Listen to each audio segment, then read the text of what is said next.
Had that at our table, and we talked about Whitling and Elon Musk and all the rest of it. So, well, let's talk about the rich fool, which is found in Luke chapter 12, verses 13 through 21. And I think I've got the, yeah, there it is. Jesus is talking to a crowd, and this is what happens. He says, someone in the crowd said to him, "Teacher, tell my brother to divide the inheritance with me." But he said to him, "Man, who made me a judge or arbitrator over you?" And I can see Jesus just saying, "Man." You know, can't get it in the written word, but I'm sure that's the way it happened. Just as an aside, because I know all of you are interested in first century Jewish law, inheritance laws were pretty rigid. The oldest son got 2/3, and the rest of the family split the rest. And so this brother who asks for this division is experiencing some problem apparently with his brother, who apparently, took everything or took more than his 2/3 or whatever. So it's interesting. But Jesus' response is interesting. I'm not your judge. I'm not your arbitrator. And of course, we know in the last days, Jesus is our judge, but on different matters. And he said to them, "Take care and be on your guard against all covetousness, for one's life does not consist in the abundance of his possessions." And he told them a parable, saying, "The land of a rich man produced plentifully. And he thought to himself, 'What shall I do? For I have nowhere to store my crops.' And he said, 'I will do this. I will tear down my barns and build larger ones, and there I will store all my grain and my goods. And I will say to my soul,'" soul, I love that part. I love that part. "Say to my soul, 'Soul, you have ample goods laid up for many years. Relax, eat, drink, and be merry.'" Now, isn't that a great deal for this guy? But God said to him, "Fool." He calls himself soul, and God calls him fool.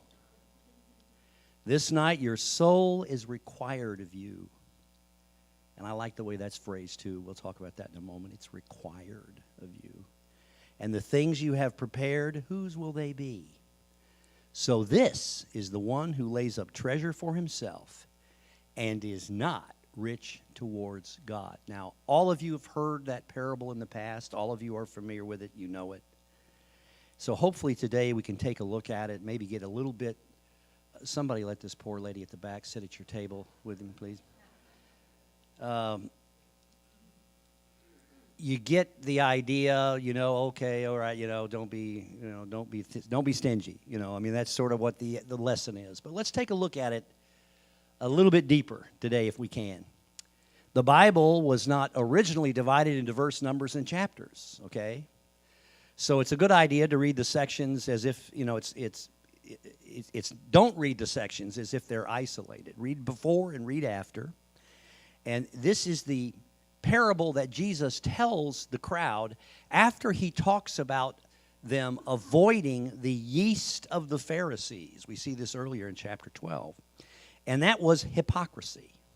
That's what the yeast of the Pharisees was. We see that in Luke 12, 1 through 6. And he also rebuked the Pharisees on more than one occasion for their love of money, and specifically in Luke 16 is one of the ones I found there.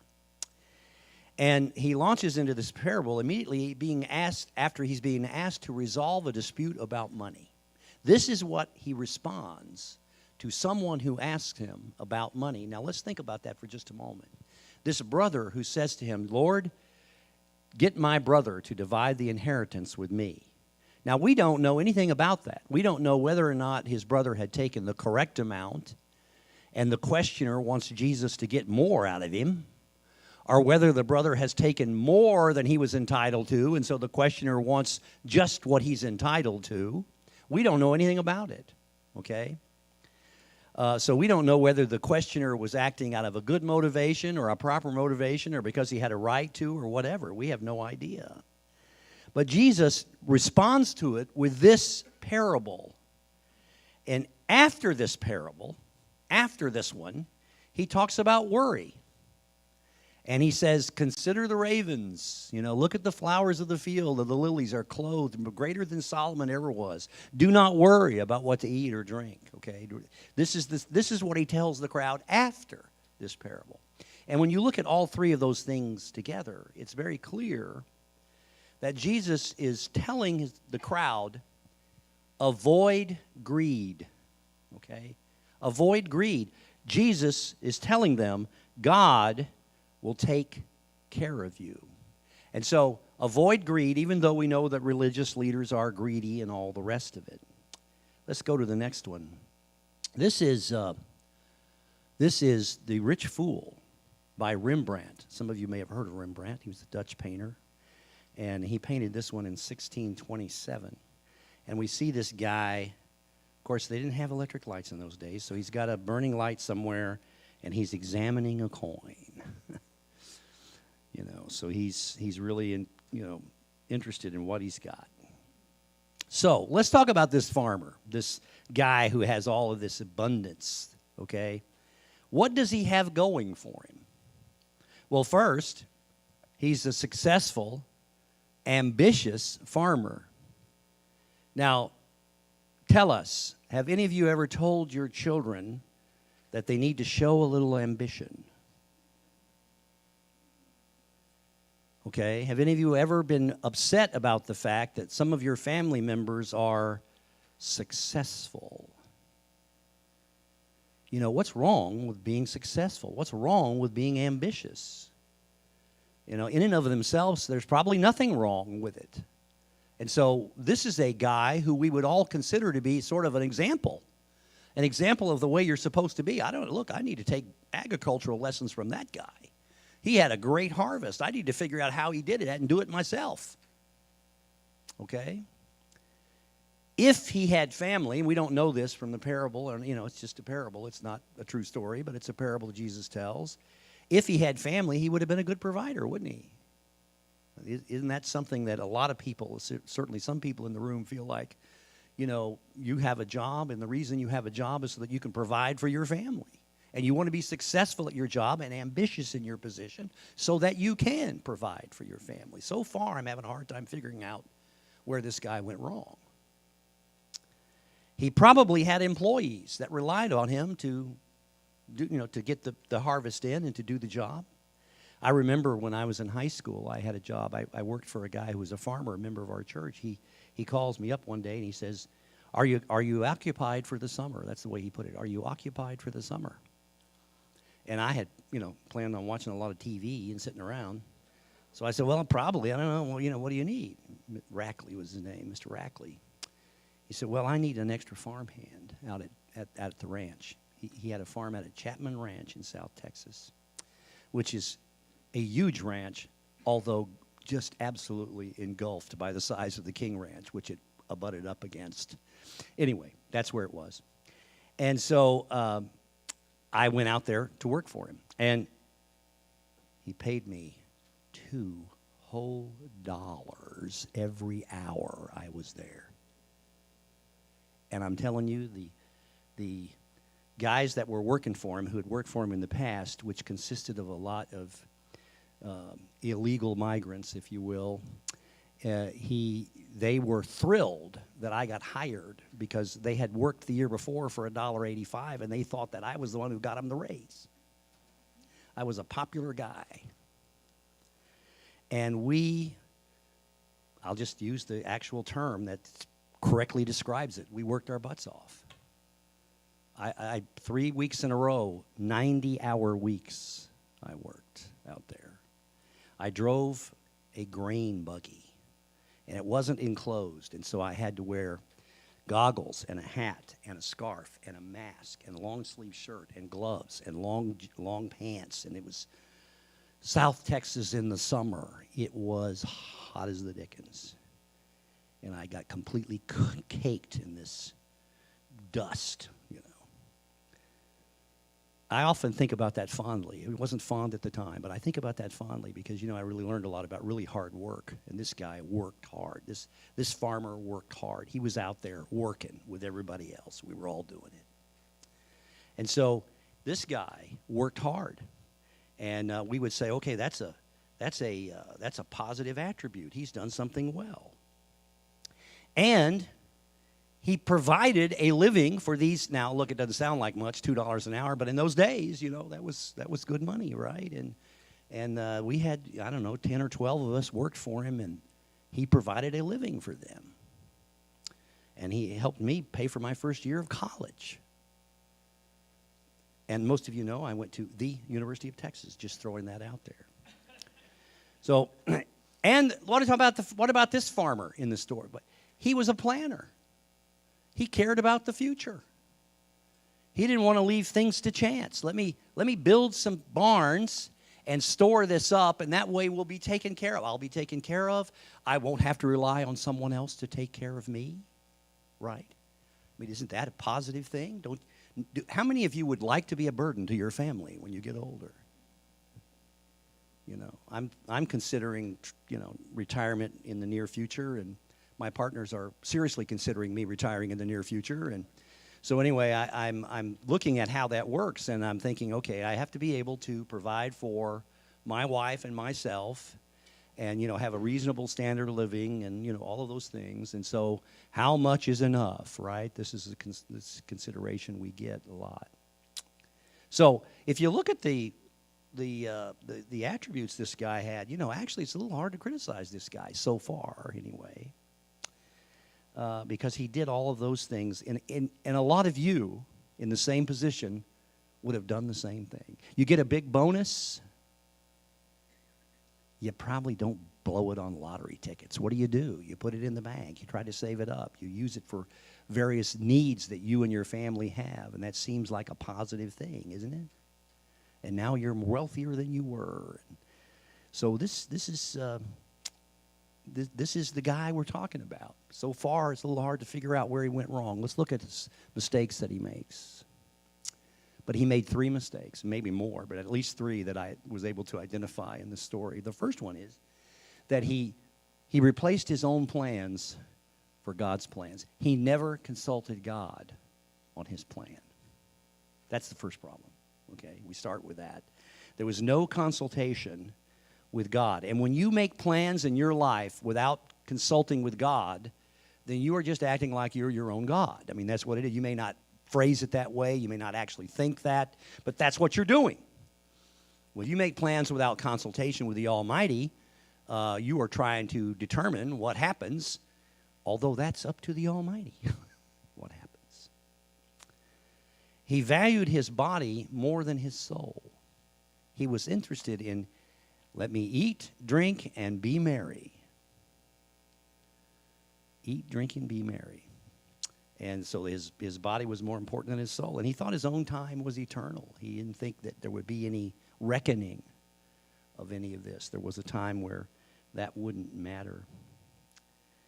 This next slide, this is a Dutch guy as well. This is Jan Lyken. Jan Lyken was an engraver. This is around 1700. And the name of this one is The Parable of the Rich Man. And you can see in the background, they're building a barn to put all this stuff in. He's got himself a little headdress on and wearing a nice robe and looking at all of his stuff there. The interesting thing about John Van Lyken, he had a father named Casper Van Lyken, who was an engraver. He was an engraver. And he had a son named Casper Van Lyken, who was a graver. But they spelled Casper differently for some reason. His father spelled it with a K and his son spelled it with a C. So I'm not sure why that is. But if you see a Van Lyken illustration, you have to make sure you know which one it was. Anyway, there it is. So, what do we get out of this, okay? The scriptures tell us that, his plan didn't work. God comes to him and says, you're a fool. And he says, your soul is required of you. Think about that. Your soul is required of you. That's going to happen to every single person in this room if the good Lord tarries. Every single person in this room, there's going to be a day when your soul is required. And what you leave and what you've done and how your attitude toward life and others at the time will make a difference. So the first thing we learn here is that we need to guard against materialism. And what is materialism? That's putting things in the place of an idol, okay? A place that's reserved for God. You make a stuff an idol. Now, look, my wife and I, we used to live across the street. We had a big house over there, 5 bedrooms. We had 5 kids. So we had to have room for them all. What we really needed was we needed a big barn. That's what we needed for this guy, just a big barn to put him in, right? So we had this house over here, and then they all grew up. That's what happens to kids. They grew up, and they moved off, and so it's just me and her over there. And we decided we would downsize. Well, downsizing is a lot easier to say than to do. And it was embarrassing, really, how much stuff we have that we've accumulated over the years. Part of the problem is neither one of us are very good about getting rid of anything. We have now a much smaller house, about half the size, and nowhere to put everything. Although we've gotten rid of a bunch of stuff, we still have nowhere to put everything. And a lot of it is not stuff that's worth anything. It's not quite the same as this guy here because he had valuable items that he was hoarding, right? We're not hoarding anything valuable, I can tell you that. I mean, we have a storage space, believe it or not, that we have stuff in. And what's in there? Boxes full of our kids' school records. We're hanging on to those. Nothing we could sell for a dime to anyone. But, it's sort of that attitude. We don't want to get rid of our stuff. It's a very common thing, and many of you may have experienced the same thing. The rich fool here has success, as we would measure it in the world, but he does not have the proper relationship with God. That's more important than how much stuff you have. So even though he seemed to have it all, in fact, he had nothing. He really didn't have anything. And it turned out he left the world with nothing. That's the way we're all going to be. We leave the world with nothing. As Christians, we have no guarantee that we will live long, comfortable lives. We have to guarantee that God will provide what we need when we need it. And that's it. That's all the guarantee we have. So having money and things should never be our first priority. Now, don't misunderstand. A lot of people like to claim that this particular parable is about having possessions. Well, that's not really what it's about. I mean, there were a lot of rich people in the Bible, okay, that served God and served God well. I mean, I made a list this morning. I just kind of looked through and made a list. Abraham, Job, Solomon, Joseph of Arimathea, Nicodemus, Joanna, Lydia. We don't know a lot about Lydia, but she's an interesting character. She's in Acts chapter 16, and Lydia was a trader of purple dye. And purple dye in that first century was, if you were a trader of purple dye, you were a wealthy person. She was from Thyatira, but she lived in Philippi. And she was baptized in the river there in Philippi, and her whole family after her, and then she made a home for Paul and his followers there, and she gave lots of time, energy, and effort and money to the ministry. She was a wealthy person. So it would be a mistake to think that this parable says you can't have wealth. That's not really what it's saying. What it's saying is you have to have the right attitude about your possessions. Second thing we can learn from this is that we're not alone. There we go. The fool says to himself, soul, it's clear that he's self-centered. That's what he's thinking about. He's thinking about himself. That makes him like a lot of us. Oftentimes, we make decisions based on what is best for us. And that does not make it a wrong decision. Sometimes the decision that is best for you is exactly the right decision. But if that's your only motivation, then you're in the wrong place. You're not thinking through it. He gave no thought to the needs of others, which is directly contrary to the realization that our lives belong to God. He didn't think about other people.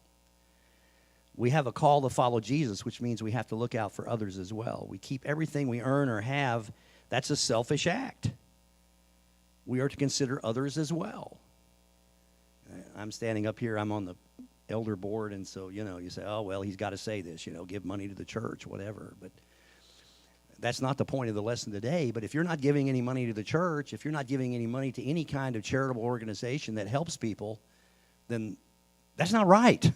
okay?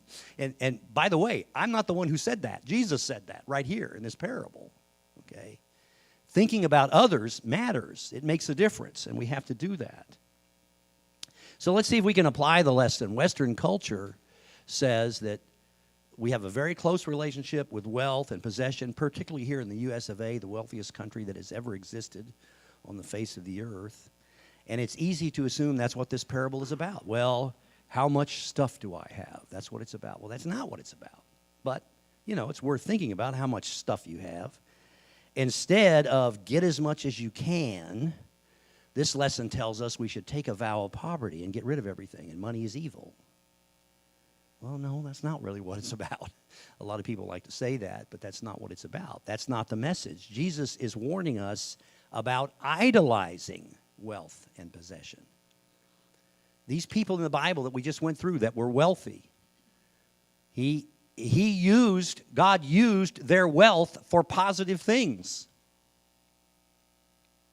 Some of these people financed the church in the first century. So it's not the wealth and possessions themselves, it's what your attitude is about it. And everybody in this room has a little bit of a different attitude about it. You need to think about what that is. Jesus is warning us about idolizing wealth, and that warning applies to all forms of idols, not just wealth. It's not really what you have, it's how you obtained it and what you do with it. And everybody in this room is different about that, how you got it, what you're doing with it, etc. We have to be responsible with what we have so that we can help others, we can serve others. Christians are supposed to serve others. We need to learn how to use money and possessions well, and that includes how we earn it to begin with. You have to earn money honestly. This guy did that. He earned it honestly. You have to earn it honestly. You have to learn to save, and he saved to the max. He went overboard with his saving, and that was the problem. But you should save appropriately, you should invest appropriately, and you should give. If you're not helping anyone, then something's bad wrong with that. Everybody in this room is wealthy by the world's standards. I've used this quote before, and I haven't checked on it in a year or so, so it may not be completely accurate statistic, but at the time it was. If you earn, a family of 4 in the United States earning at the poverty level is wealthier than 96% of the world's population. Now, let's be fair. You know, there are different standards of living and different requirements. It costs more to live in the U.S. than it does in a lot of third world countries. That's true. But the point is, everyone should be looking for someone they can help. And this is why the church and why, you know, charitable organizations of certain types and stripes are good avenues, because they're geared up for that, and they've identified places where they can help. And so by giving money to them, you can assist other people in that way. But you need to be able to do that, and you need to do that. This next is by one of my favorite artists, James Jacques Tissot. Tissot was a French artist. He lived in the 1830 through 1888, somewhere in there. And he was saved. He used to do pictures of society ladies in France. That was his thing. And he got saved, and so he went to the Holy Land, which was an arduous trip in those days. And he spent 3 or 4 years, and he painted an entire series of paintings about life in the Holy Land and about the Bible. And he depicted many scenes in the Bible.